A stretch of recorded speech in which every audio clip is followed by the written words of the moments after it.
ಇದೊಂದು ಸ್ವಲ್ಪ ದೇವಸ್ಥಾನ ಒಂದು ಅಳ್ಪಟ್ಟಿತ್ತು. ಹಾಗಾಗಿ ಇದೊಂದು ರಾಮಲಿಂಗೇಶ್ವರ ರಾಮರು ಒಂದು ತಪಾಸ್ ಮಾಡ್ತಿದ್ರಂತೆ. ಹಾಗಾಗಿ ಆಂಜನೇಯನಿಗೆ ಮರಳಲ್ಲಿ ಅವರು ಲಿಂಗ ಮಾಡಿದ್ರಂತೆ. ಹಾಗಾಗಿ ಆ ಮರಳಲ್ಲಿ ಮಾಡಿರ್ಬೇಕಾದ್ರೆ ಅವರು ಮಳೆ ಬಂದು ಲಿಂಗ ಇದಾಗಿತ್ತು, ಬೆಳ್ಕರ್ದ ಐತಂತೆ. ಆಂಜನೇಯನ ಸ್ವಾಮಿನ ಈ ಲಿಂಗ ತಗೋಬೋಗಂತ ಕಡೆ. ಸೊ ಬೆಳ್ಕರದ ಮೇಲೆ ಅಲ್ಲಿ ಗೊತ್ತಾಯ್ತಂತೆ ಆಂಜನೇಯನಿಗೆ. ಅದಕ್ಕೆ ಏನು ಮಾಡಿದ್ರು, ಇಲ್ಲಿ ಲಿಂಗ ಬಿಟ್ಟು ಹೋದ್ರು. ಹಾಗಾಗಿ ಇಲ್ಲಿ ಆ ಪುರಾತನ ಕಾಲದಲ್ಲಿ ಒಂದು ಚೋಳರು ಒಂದು ಮಾಡಿರೋ ದೇವಸ್ಥಾನ ಒಂದು ಹದಗೆಟ್ಟಿರೋದ್ರಿಂದ ಇವರು ಒಂದು ಇಲ್ಲೊಂದು ಜಮೀನು ಪರ್ಚೇಸ್ ಮಾಡಕ್ಕೆ ಬಂದರು. ಯಾರು ಪ್ರಭುದೇವ ಫಾದರು ಬಂದಾಗ ಈ ದೇವಸ್ಥಾನ ಕೈ ಮುಕ್ಕೊಂಡು ಹೋದರು. ಬಟ್ ಅವ್ರ ಅಮ್ಮ ಬಂದು ಕೂಡ ನೋಡಿ ಆಮೇಲೆ ಈ ದೇವಸ್ಥಾನ ನೋಡಿ ಇಲ್ಲೊಂದು ದೇವಸ್ಥಾನ ಕಟ್ಟಬೇಕಲ್ಲ ಅಂದ್ಬಿಟ್ಟು ಅವತ್ತು ಸ್ಟಾರ್ಟ್ ಮಾಡಿ ಅವತ್ತು ವೈಸ್ ಚೇರ್ಮನ್ ಮಹಾದೇವಪ್ಪ ಅಂದ್ಬಿಟ್ಟು ಪ್ರಭುದೇವ ತಾತ ಅವರು ಒಂದು ನಿಂತ್ಕೊಂಡು ಕಟ್ಸಿದ್ರು. ಇದು ಇವರು ದೊಡ್ಡ ಹಣಕಾಸು ವಿಚಾರ ಎಲ್ಲ ಇವರು ಪ್ರಭುದೇವ ಅಪ್ಪನೇ ಕೊಟ್ಟಿದ್ದು. ಅವರು ನಿಲ್ಲಿಸಿ ಎಲ್ಲ ಮಾಡಿ ಬಿಲ್ಡಿಂಗ್ ಎಲ್ಲ ಇದು ಮಾಡಿದ್ರು. ಅದು ಒಂದು ಇಷ್ಟು ವರ್ಷ ಆದಮೇಲೆ ಅದು ಹಾಳಾಗಿತ್ತು.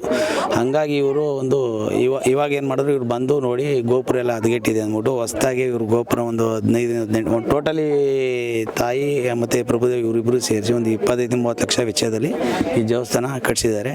ಮತ್ತು ಸಿಂಪಲ್ಲಾಗೇ ಬಂದು 2 ದಿನ ಇಲ್ಲಿ ಒಬ್ಬ ದೊಡ್ಡ ಸ್ಟಾರ್ ಆಗಿದ್ರು ಕೂಡ ಸಿಂಪಲ್ಲಾಗಿ ಬಂದು ಇಲ್ಲಿ ನಿಂತ್ಕೊಂಡು ಜನಗಳ ಜೊತೆಲಿ ಸಹಕರಿಸಿ ಈ ನಮ್ಮ ಸಾಂಪ್ರದಾಯಿಕ ಶಾಸ್ತ್ರ ಥರನೇ ನೈಟು ದೇವ್ರು ತಂದು ಇದೆಲ್ಲ ಮಾಡಿ ಬೆಳಗ್ಗೆನೂ ಇದ್ದು 4ವರೆಗೆ ಒಂದು ಹೋಮ ಎಲ್ಲ ಮಾಡಿ ಎಲ್ಲ ಪ್ರತಿಯೊಂದು ನಮ್ಮ ಸಂಪ್ರದಾಯ ಪ್ರಕಾರನೇ ಮಾಡಿ ಕಳಸೆ ಏರಿಸಿ ಮೇಲ್ಗಡೆ ಎಲ್ಲ ಮಾಡಿ ಚೆನ್ನಾಗಿ ಮಾಡಿಕೊಟ್ಟಿದ್ದಾರೆ.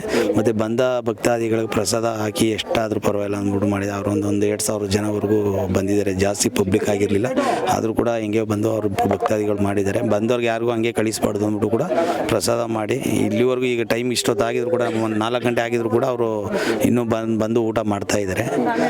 ಒಬ್ಬ ಸ್ಟಾರ್ ಅನ್ನೋ ರೀತಿ ತೋರಿಸ್ಕೊಳ್ದೇ ಕೂಡ ಒಬ್ಬರು ಇಲ್ಲಿ ಬಂದು ಆ ಥರ ಮಾಡಿ ನಮ್ಮ ಇಲ್ಲಿ ಅಕ್ಕಪಕ್ಕದ ಗ್ರಾಮದವ್ರ ಜೊತೆಲೆಲ್ಲ ಬೆರೆತು ಚೆನ್ನಾಗಿ ಇದು ಮಾಡಿಕೊಂಡು ಅದು ಹೋಗಿದ್ದಾರೆ. ಸರ್, ಇದು ಜೀರ್ಣೋದ್ಧಾರ ಆಲೋಚನೆ ಗ್ರಾಮಸ್ಥರು ಹೋಗಿ ಅವ್ರನ್ನ ಕೇಳ್ಕೊಂಡಿದ್ರು ಅಥವಾ ಅವರೇ ಸ್ವಹಿತಾಸಕ್ತಿಯಿಂದ ಪ್ರಭುದೇವರ ನಿಂತ್ಕೊಂಡು ನೋಡಿ ಅವ್ರ ತಾಯಿಯವ್ರು ನೋಡಿಕೊಂಡು ಅವ್ರ ಆಲೋಚನೆಗೆ ಬಂದು ಈ ಜೀರ್ಣೋದ್ಧಾರ?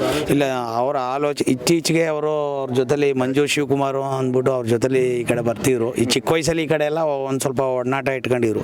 ಸ್ವಲ್ಪ ದಿನ ಬ್ರೇಕ್ ಆಗಿತ್ತು ಅದಕ್ಕೆ. ಇವಾಗ ಮೈಸೂರಿಗೆ ಜಾಸ್ತಿ ಬರೋಂಗಾದ್ಮೇಲೆ ಇಲ್ಲಿ ಬರ್ತಿರಲ್ಲ. ಬಂದಾಗ ಇಲ್ಲಿ ಊಟ ತಿಂಡಿ ಇಲ್ಲ, ಬ್ರೇಕ್ಫಾಸ್ಟ್ ಇಲ್ಲ, ಸ್ನ್ಯಾಕ್ಸ್ ಏನಾರ ಆ ಟೈಮ್ ಬಂದಾಗ ಆ ಟೈಮ್ಗೆ ಏನಿದೆ ಅದು ನೋಡ್ಕೊಂಡು ಮಾಡಿದೆ. ಇಲ್ಲ ಇಲ್ಲೊಂದು ಈ ಥರ ಆಗಿದೆಲ್ಲ ಮಾಡಬೇಕು ಅಂತ ಅವರು ಯೋಚನೆ ಮಾಡಿ. ಬಟ್ ಯಾರು ಇವಾಗ ನಿಮಗೆ ಗೊತ್ತು, ಈಗ ಫೈನಾನ್ಸಲ್ಲಿ ತುಂಬ ಜನಗಳಿಗೆ ಕಷ್ಟ ಇದೆ ಅಂದ್ಬಿಟ್ಟು ಯಾರು ₹1 ಆಗೋದು ಬೇಡ, ನಾನು ಮಾಡ್ತೀನಿ ಅಂದ್ಬಿಟ್ಟು ಅವರೇ ನಿಂತ್ಕೊಂಡು ಸ್ವತಃ ಅವರೇ ಬಂದು ನಿಂತ್ಕೊಂಡು ಪ್ರತಿಯೊಂದು ಇದನ್ನು ಕೂಡ ಡೈಲಿ ಅಪ್ಡೇಟ್ ಕಳಿಸ್ತಿರು. ಎಂ ಕುಮಾರ್ ಅಂದ್ಬಿಟ್ಟು ಮತ್ತು ಮಂಜುನಾಥ್ ಅಂದ್ಬಿಟ್ಟು ಅವರು ತುಂಬ ಅಪ್ಡೇಟ್ ಕಳಿಸ್ತಿರು. ಆ ಕಳಿಸಿ ಇವ್ರದ್ದು ಏನು ವೆಚ್ಚ ಇದೆ ಅದು ಅವರು ಅದೇ ಥರ ಅವರು ಇದು ಮಾಡಿಕೊಂಡು. ಬಟ್ ಪ್ರತಿಯೊಂದು ಏನಾಗಿದೆ ಅಂದರೆ ವೀಡಿಯೋ ಕಾಲ್ ಮಾಡಿ ಅವ್ರು ತೋರಿಸಿ ಅವ್ರು ಏನು ಸೆಲೆಕ್ಷನ್ ಅದೆಲ್ಲ ಸೆಲೆಕ್ಷನ್ ಎಲ್ಲ ಮಾಡಿ. ಮತ್ತು ಈ ಪಕ್ಕದಲ್ಲಿ ಶಿವರಾಜ್ ಅಂದ್ಬಿಟ್ಟು ಕೆಂಬಲ್ ಅವರು ಶಿವರಾಜ್ ಅಂದ್ಬಿಟ್ಟು ಅವರು ಕೂಡ ಭಾಳ ಸಹಕರಿಸಿದ್ದಾರೆ. ಅವರು ಪಂಪ್ ಸೆಟ್ಲಿ ನೀರಲ್ಲಿ ಮತ್ತು ಬೇರೆ ರೋಡೆಲ್ಲ ಬಿಟ್ಕೊಟ್ಟಿದ್ದಾರೆ. ತುಂಬ ರೀತಿ ಸಹಕಾರ ಅವರು ಮಾಡಿದ್ದಾರೆ. ಬೇರೆ ಜನಗಳಿಂದ ₹1 ಇಸ್ಕೊಬಿಡಿ, ನಾನು ಮಾಡ್ತೀನಿ ಎಷ್ಟೇ ಆಗಲಿ ಅಂದ್ಬಿಟ್ಟು ಅವರು ಭಾಳ ಇದು ಮಾಡಿ ಅವರೇ ಸ್ವಂತ ವೆಚ್ಚದಲ್ಲಿ ಮಾಡಿದ್ದಾರೆ. ಸರ್, ಪ್ರಭುದೇವರು ಬರೀ ಸ್ಟಾರ್ ಮಾತ್ರ ಅಲ್ಲ, ಸೂಪರ್ ಸ್ಟಾರು.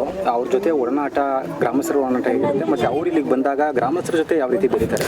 ಅವರು ಒಂದು ಸ್ಟಾರ್ ಥರ ಇಲ್ಲ, ಸಾಮಾನ್ಯವಾಗಿ ನಾವು ಹೇಗಿದ್ದೀವಿ ಈಗ ಅದೇ ಥರ ಬರ್ತಾರೆ. ಅದೇ ಥರ ಇದು ನಾನು ಒಬ್ಬ ಸ್ಟಾರು ಆ ಥರ ಅಂದ್ಕೊಂಡಿಲ್ಲ. ಅವರು ನಮ್ಮ ಅದೃಷ್ಟ ಅದು. ಅವರು ಆ ವ್ಯಕ್ತಿ ಒಂದು ನಮ್ಗೆ ಇಲ್ಲಿ ಸಿಕ್ಕಿರೋದು ಅದೊಂದು ನಮಗೊಂದು ಅದೃಷ್ಟ.